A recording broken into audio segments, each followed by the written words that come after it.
യെരൂശലേമിന്റെ തെരുവുകളിൽ അന്ന് പെയ്തത് മഴയല്ല, ദൈവപുത്രന്റെ ഹൃദയരക്തമായിരുന്നു. മരണം കാത്തു നിൽക്കുന്ന നഗരത്തിലേക്ക് ഉറച്ച ചുവടുകളോടെ നടന്നു നീങ്ങുന്ന ആ രൂപം ഒന്ന് സങ്കല്പിച്ചു നോക്കൂ. ശിഷ്യന്മാർ ഭയപ്പെട്ട് പിന്നിലാകുമ്പോൾ ലോകത്തിന്റെ മുഴുവൻ പാപഭാരവും ചുമലിലേറ്റി അവൻ മുന്നിൽ നടക്കുകയാണ്.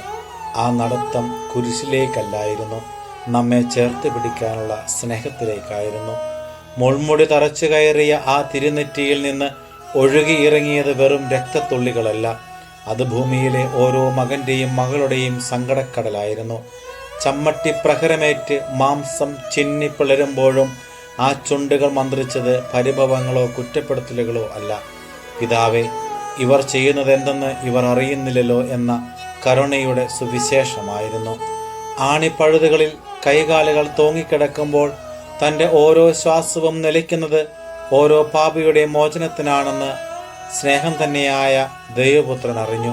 കുരിശുമരത്തിലെ ആ ഏകാന്തതയിൽ അവൻ കരഞ്ഞത് അവന് വേണ്ടിയല്ല, നാം തനിച്ചായി പോകുമല്ലോ എന്നോർത്ത് മാത്രമായിരുന്നു.